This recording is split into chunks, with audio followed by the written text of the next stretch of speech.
most of the opinion polling, not all, most of the opinion polling that's been conducted for newspapers or whatever since June the 23rd has essentially focused on what it is presumed is the choice that the United Kingdom will eventually face in the negotiations with the European Union, which is either do we wish to maintain free trade, so at least access to the single market, or do we want to limit immigration? And I'm going to show you where the public do stand on that choice.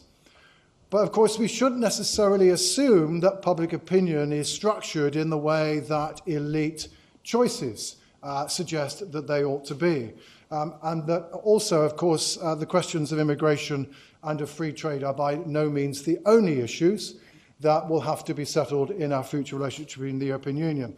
So having shown you some of the forced choice polling, I'm then going to show you some work that I did with NatSense Social Research as part of the UK and a Changing Europe initiative, in which instead of asking people simply to look at this forced choice, actually look separately at various aspects of the relationship between the UK and the EU, and then you can draw your conclusions as to what we do or don't know.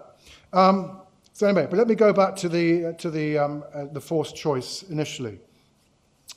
There have been a number of readings. These are, I think, all the readings that were undertaken during the summer. I'm going to show you the ones in the autumn at the moment.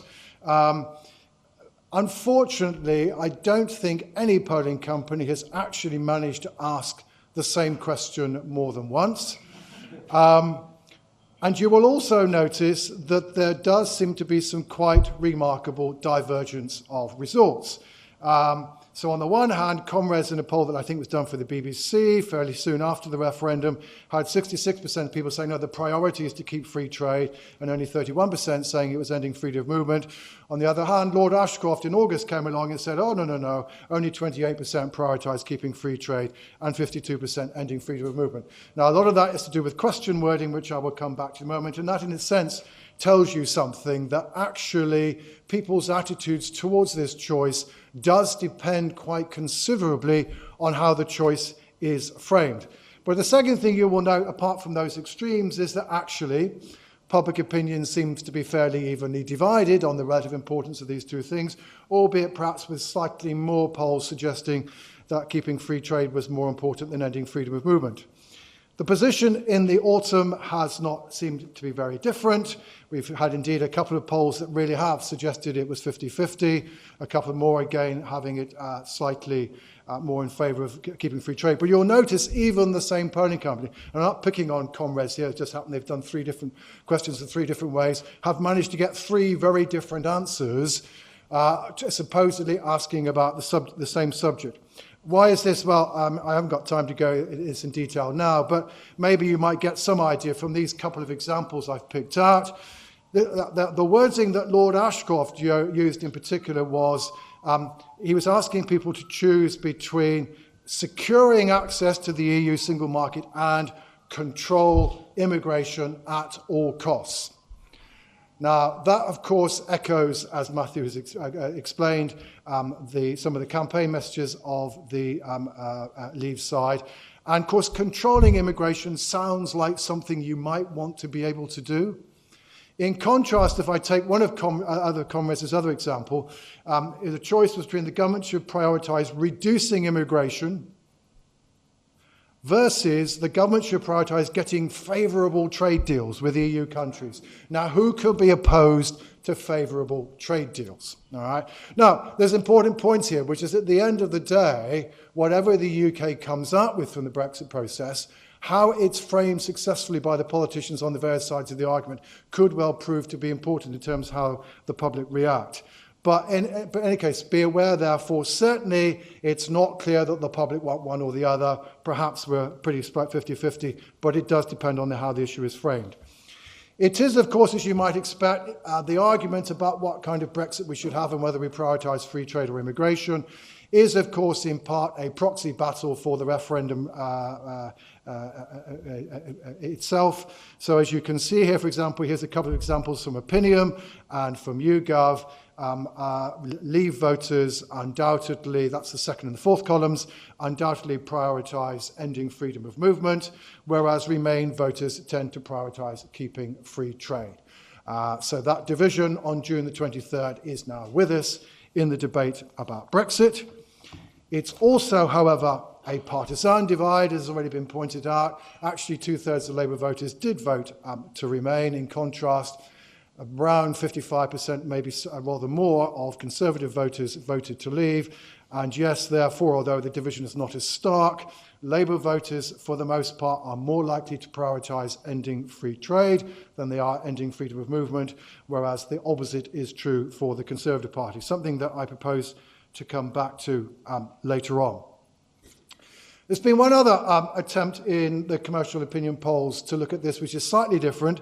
It's been done by Anthony Wells, and I should say here is the one instance where actually the same questions, some of the same questions have been asked more than once, although not particularly this question of choice between free trade and immigration. Though unfortunately for Anthony Wells of YouGov, he's got exactly the same answer on 4 occasions. But let me show you what he was doing. So what Anthony was trying to do was, in a sense, to lay out 3 possible packages what the relationship between the UK and the EU might be. So one is effectively we go back to WTO rules.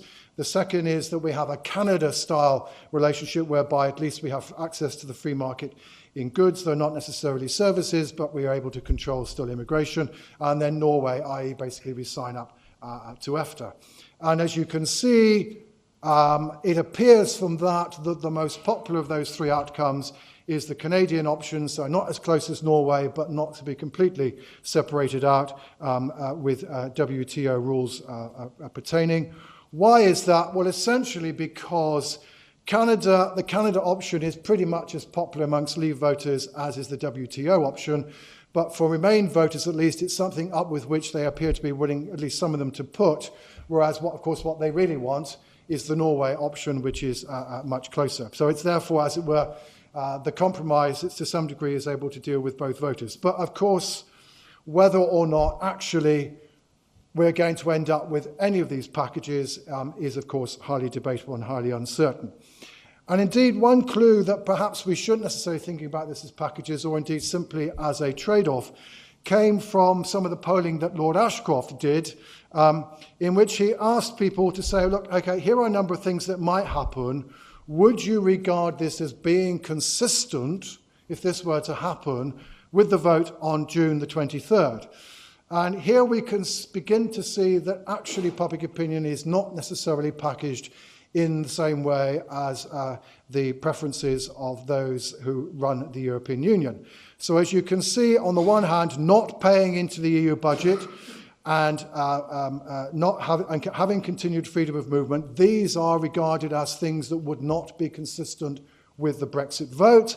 On the other hand, allowing existing EU migrants to stay and staying in the single market is regarded as consistent with the Brexit vote. So evidently, we're already getting a clue here that actually voters want continued, in some sense or another, free trade with the European Union, but at the same time are pretty clear that they're no longer willing to play the rules of freedom of movement as they're currently constituted. Okay, so what then might we find out if we get at this a little differently? And what we did at NatSen Social Research is to get at this and do a number of things that were different. First of all, we said, you know what, how many people know what you mean by free trade or the single market or a customs union, all of which have appeared in a number of these polling questions and perhaps assume a great deal of knowledge on the part of voters. Second thing perhaps is we should also focus where possible, not on the abstract concepts, but where they might actually impinge on people's lives, such as, how do you feel if when you go back into the UK, you actually might be subject to a customs check, which is potentially an implication of not being out of the customs union? What do you think about us no longer following the European Union rules on mobile phone calls, which is one area where the European Union has been very active? And certainly, in particularly, not assume that voters accept the trade-off between free trade and immigration. And we're using a particular panel of voters that I'm happy to talk about in the Q&A.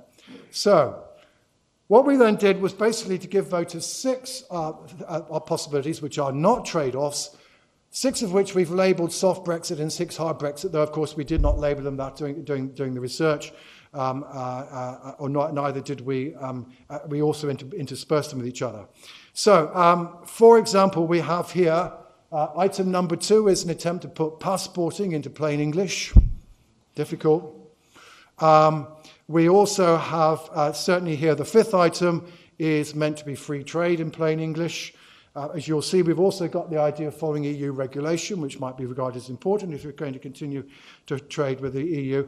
And again, also not wanting to take as read elite assumptions about what the debate is about. We also said, well, let's just ask about the common fisheries policy, which nobody thinks we're going to stay in, but maybe public opinion is quite happy to stay in. Who knows, unless we ask them. So, how popular are these supposedly soft Brexit options? The answer is remarkably popular. Maintaining access, continuing to have free trade with the European Union is virtually a consensus point. Virtually everybody is in favour of that. Large levels of support for allowing EU citizens to stay inside the EU. 2/3 of people are saying, yeah, the EU regulations on the safety and design of manufactured goods are actually a rather good thing, and the city can relax. 63% of people are happy to maintain passporting. And actually, even 60% of people are happy to stay in the common fishery policy, though I'm not quite clear that our fishermen are particularly desperate to stay in it. So you look at that and you might say, okay, it's perfectly clear voters want a soft Brexit. But let's now look at a variety of supposedly hard Brexit options. So, for example, if you look at the 3rd and the 4th option, the 3rd is the idea of the UK being able to limit immigration, and the 4th is to say, hang on, we just treat EU migrants or potential EU migrants in exactly the same way as non-EU migrants. We've got customs checks, but customs checks referred to as the impact on ordinary people. And again, minimum hours regulation, etc. And again, 1 or 2 things that nobody thinks is going to happen, such as reintroducing passport checks between the Republic of Ireland and the UK. So how popular is hard Brexit? Popular. All right? As you can see, both of the immigration options, 70 to 75% of people say, yeah, absolutely, I'm in favour of these limitations on immigration. 71% of people are apparently happy to go through customs checks, going to and fro the European Union. Work we found before has shown this. The reciprocal health agreement with the European Union is not particularly popular, etc. So here it seems to be clear confirmation that actually, so far as public opinion is concerned, that the trade-off between free trade and immigration is not how the public opinion is structured in the UK. The UK is happy to maintain free trade, apparently, but it's not willing to continue freedom of movement. Now, you might be saying, oh, hang on, that's all fine, but maybe what you're really telling me is that it's the Leave voters are all in favour of soft Brexit, and it's the Leave voters are all in favour of hard Brexit, and the Remain voters are all in favour of soft Brexit, and once you break it down, we will see the division. Well, to a degree, but don't exaggerate it. So here I'm now showing you the soft Brexit items broken down by whether people voted for Leave or for Remain. Now again, free trade, no argument. Leave and Remain voters all in favour. Thereafter, undoubtedly, the Leave voters, who are the ones on the left-hand side, are always less likely to be in favour of these soft Brexit items than are the Remain voters, is what you might expect. But again, notice 68% of Leave voters think that existing EU citizens already here should be allowed to stay. And again, the city can relax. Even amongst Leave voters, 57% say, yeah, banks should be able to trade on either side of the EU-UK border. So actually, yes, Leave voters are harder than Remain voters, but they still look pretty soft. And equally, yes, it's true that Remain voters are less keen on the hard Brexit options than are Leave voters. But again, notice particularly on immigration and on customs checks, a majority of Remain voters are in favour of limiting freedom of movement and are happy to have customs checks. This, by the way, should not surprise us. The proportion of people during the referendum who said that immigration would fall if we left the European Union was well above the 52% of people who voted to leave. And it was always clear there was a substantial minority of Remain voters who were voting Remain despite their views on immigration rather than because of them. Okay, that still does leave the question that at the end of the day, the UK may be faced with a hard choice. So what did we find on that? Well, what we did, we made a bit of a punt here. And we said, look, actually, let's pose this not so much in terms of what should be the government's priorities be, but actually, what should the UK do if it's faced with a tough choice that EU negotiators say it is going to be faced with? That is, if you want free trade, you're going to have to accept freedom of movement.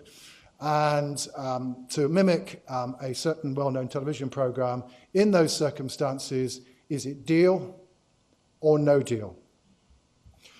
The answer is we are split on the subject, just as we were in the referendum. 51% say no deal, 49% say deal.